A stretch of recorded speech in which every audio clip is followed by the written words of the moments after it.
신명기 16장. 항상 하나님은 좋은 말을 그냥 이렇게 콩알 줍듯이 또는 이렇게 줍듯이 그냥 이렇게 갖다 말에다가 이렇게 붓듯이 좋은 말씀들을 그냥 넣는 것이 아니고 전체 줄거리와 메시지가 있어요. 그 줄거리와 메시지는 예수님이 이야기를 하시는 거예요. 그래서 성경은 항상 신명기 1장부터 34장까지는 안에 내용들이 메시지가 있는 겁니다. 메시지를 위해서 서로 본론, 결론이 있고 쭉 스토리가 전개되는 거예요. 그래서 항상 그것을 문맥이라고 그럽니다. 12장은 십계명의 구체적인 말씀 중에 그 신명기 법전이라고 신학자들은 불러요. 12장부터 28장까지를 아주 구체적으로 내 삶의 십계명의 말씀을 성화의 과정에서 우리가 하나님의 교회 신앙을 받은 우리 성도들이 이 땅에서 하나님과 동행하면서 성령의 지배를 받으면서 예수님의 보혈을 의지하면서 말씀을 어떻게 구체적으로 살 것인가를 10가지 하는 십계명의 말씀을 중심으로 생활에다가 구체적으로 설명하고 적용한 겁니다. 12장은 1계명과 2계명을 어떻게 잘 적용할 것인가. 13장, 14장은 제3계명 망령되이 걷지 말라.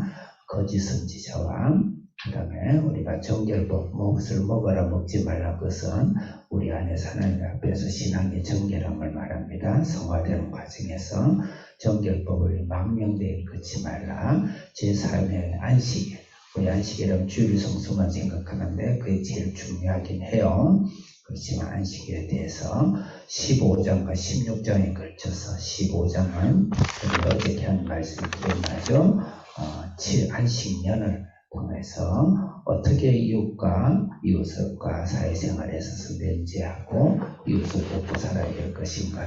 16장도 동일하게 절기 3대 절기인데 정확하게는 7대 절기로 나옵니다. 그렇지만 3대 절기일 때는 반드시 이스라엘 백성들이 예루살렘까지 올라가서 택한 그 이름을 위하여 택하신 곳, 그 성전이 우리 예수님이죠. 그까지 올라가서 절기를 지나는 이 절기를 통해서 우리 신앙생활을 하는데 그건 예수죠. 예수님 예배드리고 예수님을 거듭나는 거죠. 그렇지만 오늘 이 말씀은 그 절기를 통해서 이 안식일은 예수님을 통해서 우리가 절기를 지키지만 반드시 그걸 통해서 이웃과 함께 해야 된다. 무엇을? 경제적인 것을, 삶을, 또 수고와 사랑을 같이 함께 해야 된다. 그런 것을 칼빈은 시민법이라고 그럽니다. 자, 그렇게 크게 이야기하고 1절부터 8절까지는 유월절을 이야기합니다. 유월절은 애굽에서 나올 때 현재 장자를 다 죽이죠. 그렇지만 양을 잡아서 피를 문 들어올 입구에다 다 바르면 죽음의 사자가 지나가다가 유월절에 어린 양에 예수 그리스도의 피가 묻어있는 것은 지나서 간다. 그래서 패스오버라고 그러죠. 그래서 그것을 유월절에 예수님이죠. 그 다음에 9절부터 12절은 77절인데 그 사이에 유월절 뒤에 2개의 절기이 생략되어 있습니다. 알고는 있어야 됩니다. 오늘 본문에 3절 이하로 나와 있습니다. 무교절입니다. 무교절이라는 것은 그 교자는 누룩을 말해요. 다른 말로 효소, 효모. 여러분들과 단술 먹으면 잘 발효시키죠. 김치도 잘 발효된 친구네요. 발효시키는 몸에는 좋으나 영적으로는 그 발효, 너희들 누룩을 조심해라 그랬는데 그 누룩 없는 빵을 먹어야 돼요. 무교절입니다. 유월절은 예수님이 죽으시면요, 무교절은 장사 지낸 거예요. 땅속에 들어가서 장사 지낸 거예요. 무교절은 나쁜 것을 없애는 나의 자아와 에고를 죽이는 걸 말합니다. 그리고 실제 이스라엘 백성들이 3일간 무교빵을 땅속에 넣었다가 꺼내 먹는다라는 유명한 이스라엘 역사학자의 기록에도 나와 있다면 어쨌든 그 기록이 중요한 건 아니고, 그 다음에 초실절이 생략되어 있습니다. 초실절은 첫 열매를 드리는 겁니다. 그래서 죽음 이후에 부활하신 예수님의 부활이 우리 인류의 전체의 부활, 우리도 나중에 부활합니다. 그 예수님의 부활, 이 말은 무슨 말일까요? 우리가 예수님의 부활의 삶을 살아야 돼. 이 땅에 예수님이 죽으시고 우리를 구원해 주셨는데 계속 죽음 같은, 고통 같은, 절망 같은, 슬픔 같은 그런 삶을 살아야 돼. 우리 삶의 때로는 우리를 속이고 우리를 속일지라도 우리는 하나님 앞에 예수 그리스도의 부활의 소망, 그 부활의 생명을 힘차게 이 세상의 부활과 찬양과 경배와 주님의 찬송을 드리는 그런 삶을 우리가 살아야 된다는 것입니다. 그러고 나서 이제 77절 9절부터 12절 77절이라는데 77에 49 다음에 50이죠. 그래서 한국말로 오순이라고 그래요. 오순은 50을 말합니다. 나이가 50이 됐다 그러면 오순입니다. 그래요. 60이 되면 육순이라고 그럽니다. 순은 열을 말합니다. 그 오순절이라고 그래요. 오순절에 성령 강림이 일어났죠. 그래서 우리는 성령의 사람. 그러니까 정확하게 예수님이 돌아가시고 나서 부활 선천하시고 나서 50일 만에 실제 마가다락방에서 성령이 실제 임했습니다. 오순절에. 그래서 오순절 성경 마가다락방이라고 그래요. 성경이 얼마나 친밀하게 예수님 오신 것에 대해서 예수님 대해서 이렇게 증거하고 있는지 이스라엘 백성들은 바벨론의 포로 이후에는 성전이 다 파괴돼 가지고 더 이상 신앙을 붙잡을 게 없어서 성경 말씀과 그 다음에 할례 행하는 것과 그 다음에 이 절기 지키는 것은 지금도 유대인들 보면 절기를 아주 철저히 지킵니다. 이 첫째 무교제를 보면 모든 집안 청소를 조금이라도 빵 부스러기라도 이런 게 있으면 다 치우고 그렇게 합니다. 그래서 절기가 중요하다. 오순절. 그 다음에 마지막으로 13절부터 17절 마지막까지 뒤에 16절은 이제 결론이니까 그 17절까지 해서 초막절이라고 합니다. 초막절. 초막절인데 이 초막절 앞에 두 개가 생략되어 있습니다. 초막절은 장막절이다, 수장절이다. 새하늘과 새 땅. 우리가 요한계시록 22, 23장 나오니 영원한 하나님 나라. 그게 장막절이다, 초막절이다 이 생각하면 되고 그 앞에 두 개의 절기가 빠져 있습니다. 나팔절과 속죄입니다. 나팔절은 예수님의 재림입니다. 나팔 불며 예수님이 빵빠레를 부르시며 이 땅의 모든 죄와 죽음을 심판하시러 이 땅의 천년왕국으로 이 땅에 등장하시는 것이 문자적인 천년왕국을 믿어야 됩니다. 그래서 예수님이 재림하시는 나팔절. 속죄일은 약간 해석상이 약간 어려움이 있어요. 속죄일은 그렇지만 천년왕국 이후에 그때 자라는 사람들이 다시 한번 심판을 받습니다. 예수 그리스도에 반드시 세마포로 옷을 입어야 돼요.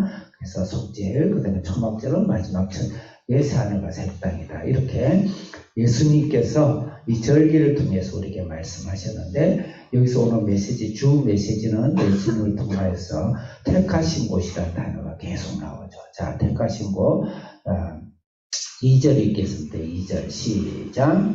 여호와께서 자기의 이름을 두시려고 택하신 곳에서 네, 이게 바로 예수 그리스도. 그래서 모든 절기는 예수님을 위해 이 이름을 위해 택하신 곳은 성전을 말하는 것이고 예수님을 말하는 것입니다. 그래서 6절은 예수님 죽음을 말하는 것이다. 그 다음에 3절 읽겠습니다. 시작.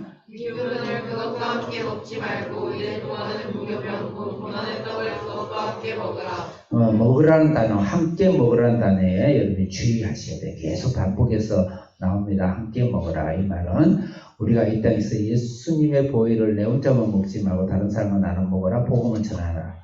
그 다음에 실제로 먹는 것에 대한 관심이 많아요. 굉장히 의도적으로 말씀하고 있어요. 우리는 반드시 교회 안에서 경제 공동체, 가난한, 게으르고 못되고 노름하고 그런 사람들은 나름대로 교회 안에서 또 훈계를 해야 되지만 하나님 앞에서 이 교회 공동체가 같이 이 땅에서도 편안하게 배부르게 따뜻하게 할 수 있는 그런 경제 공동체를 해야 되는데 오늘 교회가 잃어버린 것 중에 하나가 아닌가.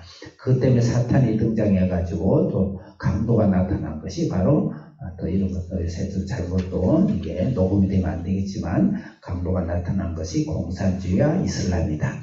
이걸 잘 해야 된다. 그래서 여러분들이 실력이 있어야 돼. 실력 있고 열심히 돈 벌어야 돼요. 그 다음에 열심히 여러분들이 재물을 얻어야 돼요. 실력도 있어야 돼요. 그래서 많은 사람들을 나누고 할 수 있는 그런 사람이 돼야지 내 혼자 잘 살자. 그럼 잘 살아지지도 않아요. 그래서 우리는 그런 사명으로 우리가 주님 오실 때까지 살아야 된다. 그 말입니다. 4절 읽겠습니다. 4절 시작. 이래 동안에는 내 모든 시경 가운데 누룩이 보이지 않게 할 것이요 또 내가 손날을 들 때에 지내 아침까지 두지 말 것이며 예, 누룩 이야기 아까 이야기했을 내 자아를 죽이고 하나님 앞에서 내 자아를 하나님 앞에 순종하고 하는 그런 훈련을 무교절이다 생각하고 여기서 드린 고기를 아침까지 두지 말라. 이 말이 굉장히 중요한 말이에요. 그 말은 뭐냐면 아침까지 두지 말라. 그러면 혼자서 못 먹어요. 응? 혼자서 못 먹습니다. 밤새 어떻게 먹어요? 같이 나눠 먹어야 해야죠. 그래서 예수님의 절기는 같이 나눠 먹어야 됩니다. 영원한 생명도 같이 나눠야 돼요. 이 땅에 나의 시간과 나의 재물도 나의 실력도 나눌 수 있어야 돼요. 그 나눌 수 있을 만큼 여러분들이 많이 부유하고 부자가 돼야 되겠죠.